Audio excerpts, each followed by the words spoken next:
Welcome, and thank you for tuning into this premiere edition of Telling Our Story in Prince George's County. I'm your host, Council Chair Andrea Harrison. Don't go away. Up next, we'll tell our story about education in Prince George's County with Superintendent Dr. William Hite and the President of the Prince George's County Educators Association, Kenneth Haynes.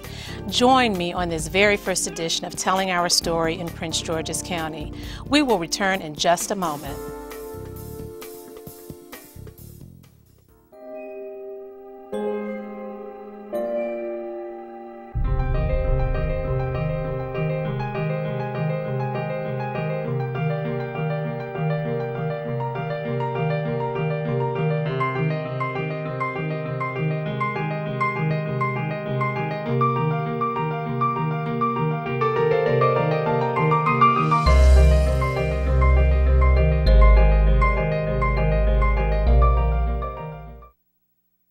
Welcome to Telling Our Story in Prince George's County, a production of the Prince George's County Council.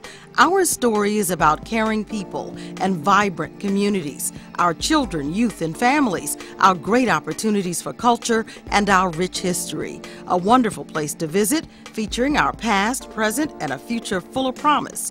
This is Telling Our Story in Prince George's County. Insight, knowledge, and perspective on the things that matter to us all, with your host, Council Chair Andrea C. Harrison. Hello. Thank you so much for joining me on this premiere edition of Telling Our Story in Prince George's County.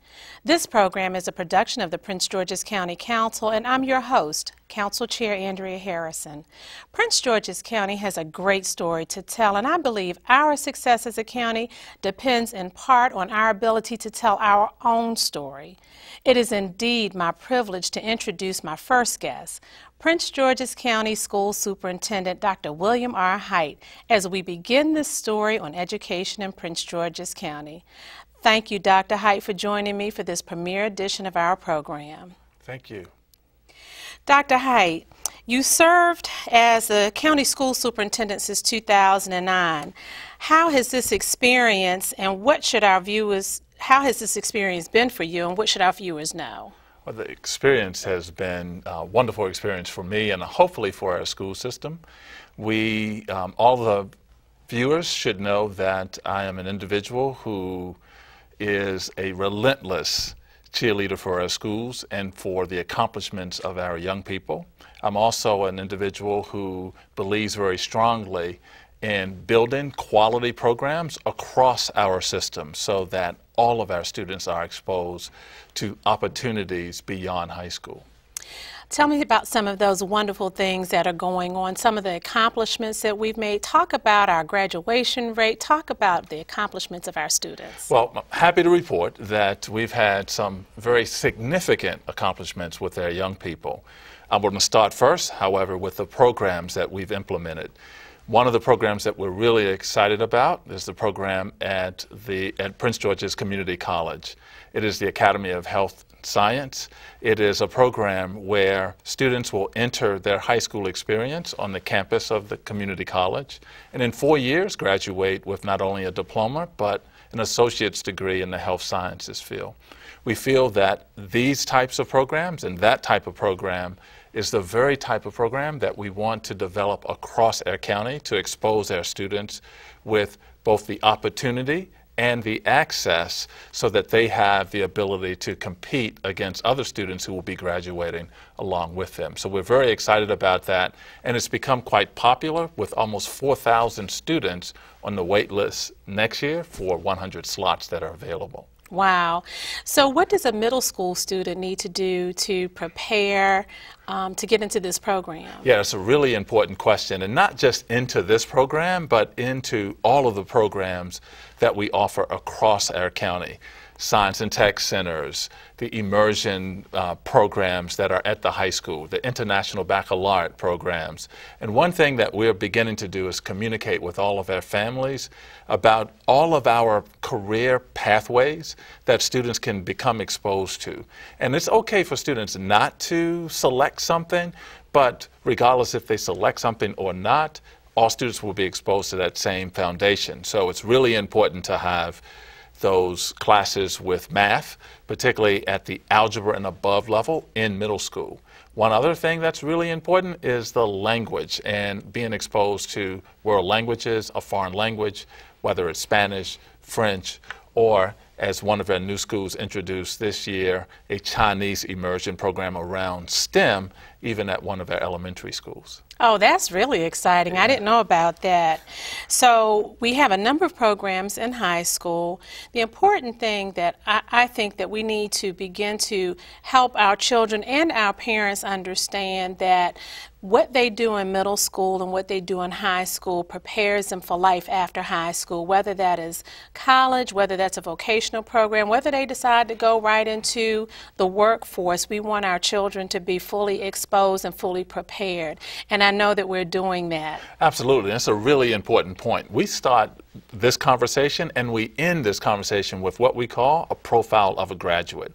And in other words, we say, what are the required knowledge and skill sets that our young people need in order to be competitive in a global economy in the 21st century. And then we backward map all of that into middle schools and then into elementary schools.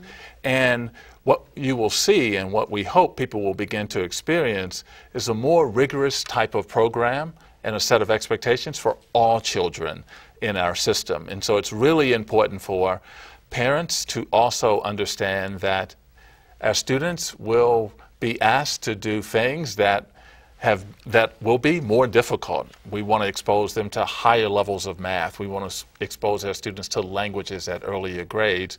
We want to expose them to more complex types of literary material. We think we're doing all of this with a view towards preparing these students to be competitive. Wonderful. Well, all of this takes money. And we are just entering our budget season. It's been transmitted to the County Council from the County Executive just last week. The school system has about a $1.6 billion budget. Talk to me a little bit about that. Tell our viewers how that is broken down. How do you come up with that number? How do you know how much we need and how do we know how much more we need to accomplish our goals? Well, as you know, we always need more, but most of our revenue comes from sources at the state level and at the county level, and it's based primarily on the number of students who are enrolled in their system.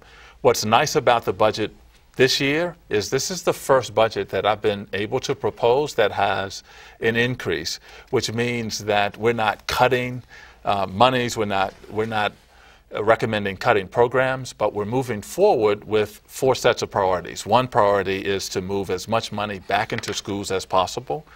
And we are pleased that we have added an additional $15 million to the schools' budgets, which means that schools may use those for the classroom, for resources, for other programs at the school level. The second priority is really to look at innovation, and we want to continue to develop the programs like the Academy of Health Science or the School for Informational Technology that's at Fairmont Heights, or the Student-Run Bank that's at Parkdale, or the Middle Years Program, International Baccalaureate Program at James Madison and Frederick Douglass. We want to continue to create those types of programs as we move forward. That was the second priority. The third priority is this is also a budget that is putting money aside for compensation. As you know, our employees over the past 3 years have not received any compensation. As a matter of fact, we have unfortunately had to implement furloughs and layoffs to just meet our revenue challenges in the past. And we've been able to do this without investing or doing this on the back of our reserves.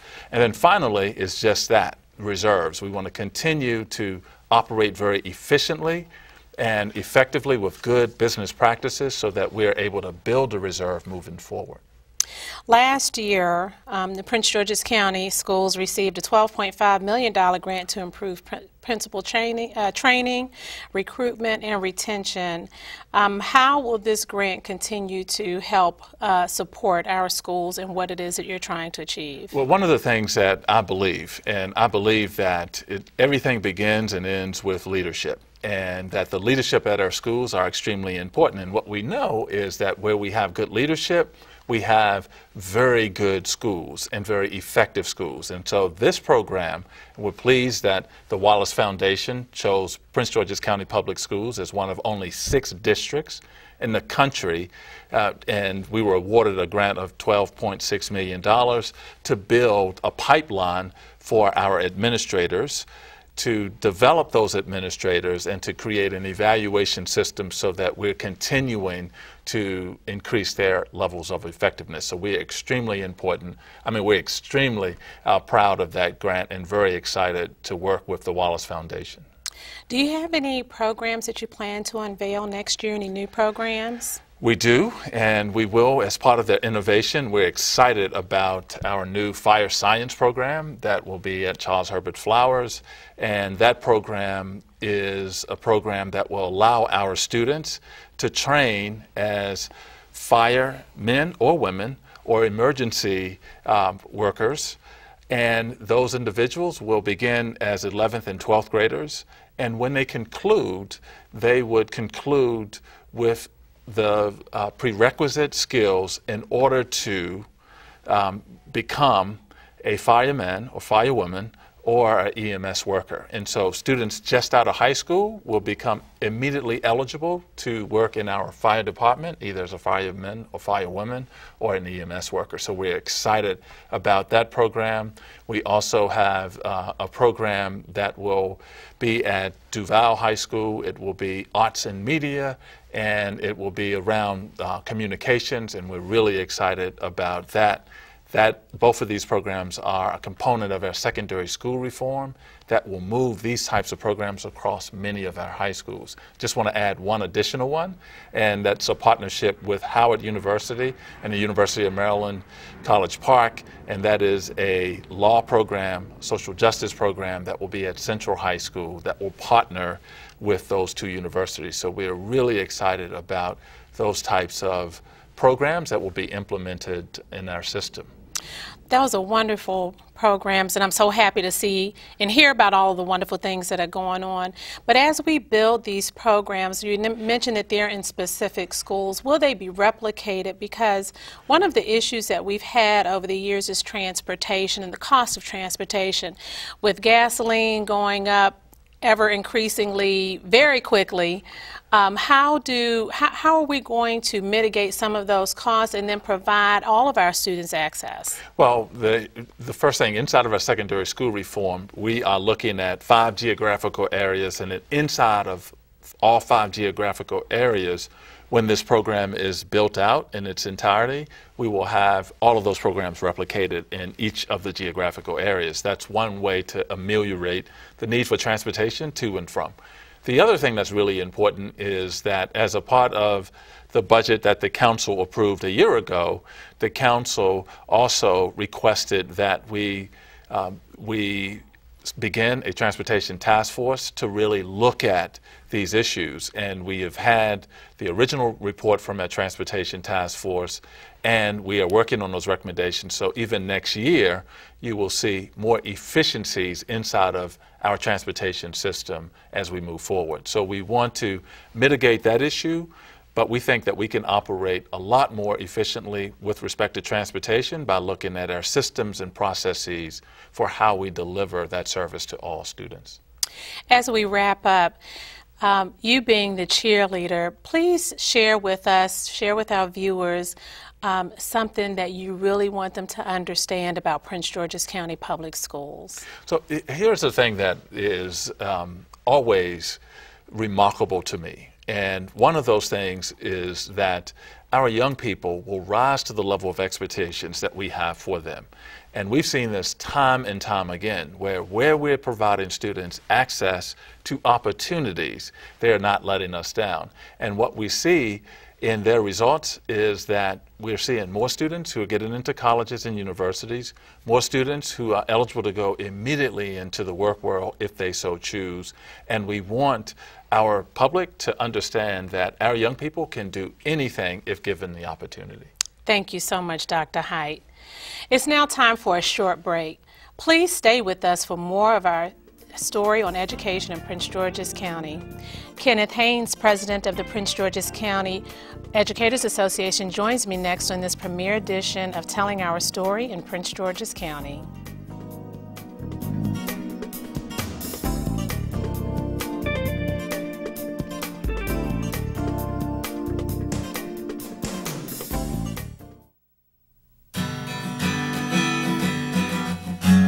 How far would you go to help someone? Would you go to the end of your driveway? Would you cross a street? Would you cross an ocean?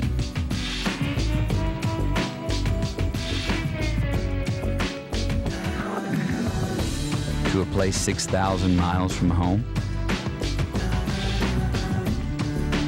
How long would you go? Would you go for a week, a month, a year? Would you go for 2 years? Would you go if you could use your knowledge to teach someone and in the process, maybe learn something yourself? Life is calling. How far will you go? Peace Corps.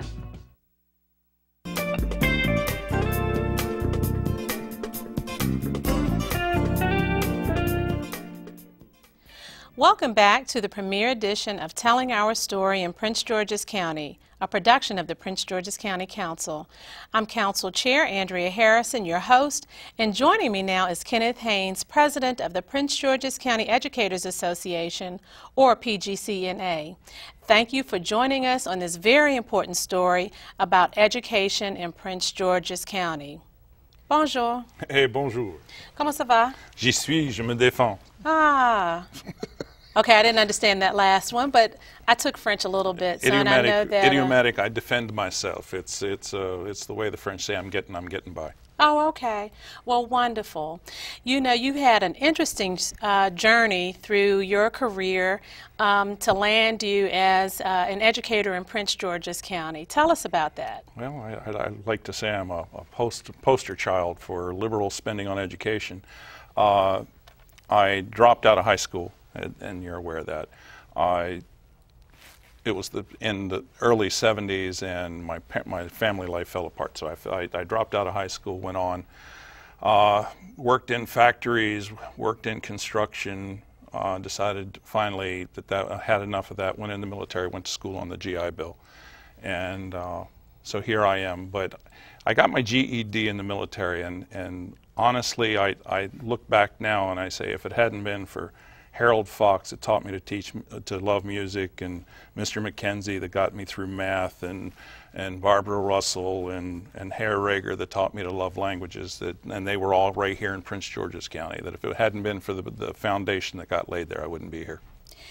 You went on to teach at Northwestern High School and were named the Northwestern Teacher of the Year in 2002 by the Student Government Association, and you've been a 3-time recipient of that Principals Award. What did it take, or what does it take to be a good and effective teacher in the classroom? You got to start with a real heavy dose of passion and devotion and altruism. Most of the work that teachers do doesn't actually happen while the kids are in the room. If you're not planning for 1 minute of instruction, you have to plan for a minute, and you have to assess whether learning took place for a minute. And so it doesn't take long to figure out that it's teaching really well is probably about 10 hours a day or 11 hours a day, because you have to plan for the lesson, you have to deliver the lesson, and then you have to assess whether learning took place. And so a lot of that comes from the heart and really wanting to affect the lives of children. And that's the biggest goal you got to have when you walk into the classroom. You know, we always talk about parental involvement, whether they're helicopter parents or there's a lack of interest. Are you seeing any strides? What are you seeing as far as parental engagement is concerned? And what are you hearing from your teachers? It's a broad-based problem, and when I look at the school where I taught, one of the problems we had was 2 parents working 14 hours a day. to make ends meet and to get by. And so parental involvement is a difficult issue, because sometimes it's not that they don't want the best for their child, it's that they are in situations where sometimes they can't deliver everything they need to deliver. We've gotten better over the years. We at Northwestern, we typically, if one teacher would get an email address, we would send it out to the other 7 teachers. The digital age has made that a much easier issue. At one point we had probably half of our parents' emails in a database there. And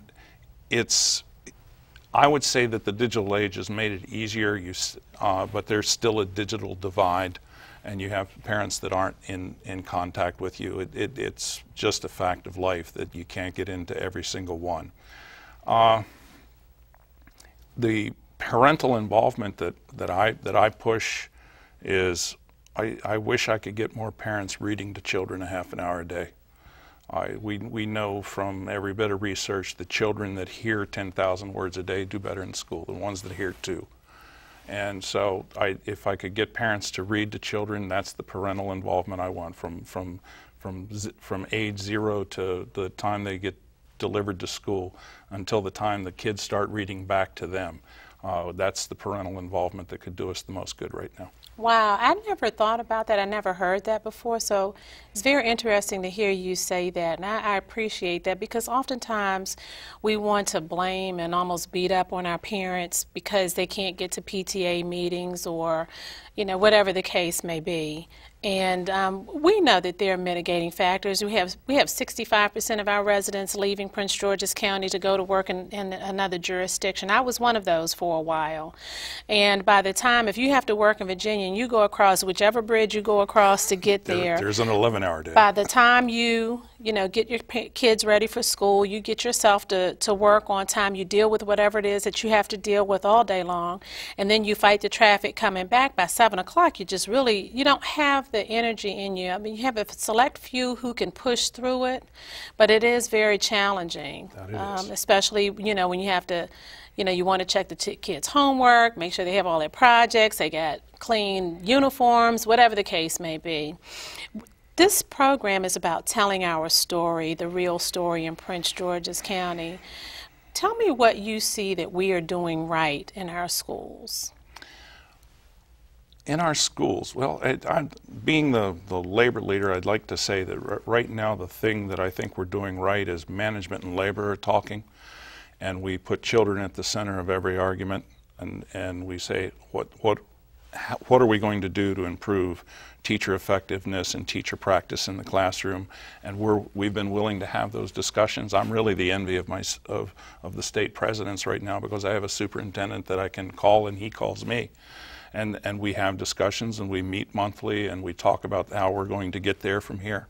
And so I would say first, that's the big thing that we're doing right. We're having the hard discussions about how do you improve teacher practice and make teachers more effective in the classroom.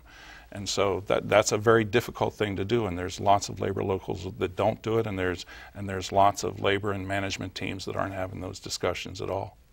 Well, it's interesting that you took the conversation in that direction, because just a little earlier we had Dr. Hite, and we talked about the budget and, with the labor management discussions that you're having, and we all know that it takes money to educate our students, because for all of the various reasons that it does. Education is a budget priority, but I know that you believe that there needs to be an increase in the allocation or the spending. Can you just explain what you mean by that? We passed the Bridge to Excellence Act some years back. I marched in Annapolis, which required an increase in state level of spending. And so what's happened over the years is the state has been picking up its spending, and what has also happened over those years is that we have done our maintenance of effort I think every year except one. But as the state increased its spending, the contribution at the local level has been decreasing as a percentage of the school budget. When I began teaching in 1987, we were contributing 49% of the Board of Education budget locally. We've dropped to 36.3 according to MSDE as of last year. And so the state gave us $907 million for the budget, and we contributed $617 million. And so what's happening is the local effort on schools has been dropping as a percentage of the budget. We've tried to maintain competitive salaries because people don't want to work for free. And so as we've maintained those competitive salaries with the jurisdictions surrounding us, what has happened is our ratio of teachers to students has been dropping, and now we're at 47.25 teachers per 1,000 students. Well, our neighbors over here to the west have 63 teachers per 1,000 students. And what that means, and I'm looking at it at the elementary level because that's where we really affect change if we want it to happen. At the elementary level, what that means is to maintain the competitive salary for the teacher in the room, we're losing a specialist. We're losing the music teacher. We're losing the foreign language teacher, where we should be starting kids in foreign language in 4th grade. They're sometimes not even starting in middle because now we're trapped by No Child Left Behind, having to get the reading scores up. So we're substituting enrichment classes with reading classes, and that's all a function of budget. And it's also having an adverse effect on elementary school teachers because now the elementary school teacher, instead of coming in and saying, well, I'm going to have that half-hour slot where the music teacher comes in, I have to teach that slot now. Instead of having that slot where the foreign language teacher comes in and takes a half an hour or 45 minutes to deliver a lesson, I'm teaching now. So the elementary school teachers are from the time they walk into the door till the time they walk out at night, it's a never-ending battle of how do I get my 5 or 6 preparations done, how do I get the papers corrected, and so they're taking it home. And so it's right now it's about staffing ratios and increasing staffing ratios and getting a whole educational program in front of kids because that's how you're going to put teachers in a chance where they can succeed. Well, looking to the future, what is your vision for Prince George's County Schools in the next decade? Well, playing off of what we just said there, I would like to see the parents rally behind the public schools because they're the foundation of our society. There's been a little bit of bashing of public schools in the press in the last few years. No Child Left Behind created some of that. But we need to rally as a community and to say that the public schools are the central piece of our community. It's a chicken and egg argument. Some people our property values are depressed, and I'm in my 2nd or 3rd cycle here, where I see families move in, have their 2.3 children, and move when the kids hit school age, and so what my wish is at this point is that we understand that to keep those families here, we have to improve the schools. And when we do that, the property values will increase. And when the property values increase, it'll get easier with the tax rate to fund the schools. Mm-hmm. And so we've got to get into a cycle where we're funding the schools, people rally behind it, it becomes our cause. Well, I will tell you on behalf of the Prince George's County Council that we would do everything that we can. I can't promise you everything. I can't make things automatically appear, but this county council and the administration is very focused on education, and we want to do all that we can to help our teachers, to help our students, to help our county, so that we can tell our story and let everyone know just how wonderful it is here in Prince George's County. Absolutely. I want to thank you so much for joining us today. I appreciate you coming on. I'm glad to build this relationship. And I'm happy to be here, and will be anywhere you ask me to be to talk about the schools. Au revoir. Au revoir. Bonsoir. We've come to the end of this premiere edition of Telling Our Story in Prince George's County, and a very informative and inspiring story about progress and exciting future of our county schools. I want to thank School Superintendent Dr. William Hite and President of our Educators Association, Mr. Kenneth Haynes, for sharing such good news about our schools. Congratulations, principals, teachers, staff, students, and parents, and all of our stakeholders in education in our county. Together, we're doing a great job. Thanks to our viewers for tuning in. Telling Our Story in Prince George's County is a production of the Prince George's County Council. I'm Council Chair Andrea Harrison, and I am telling our story in Prince George's County.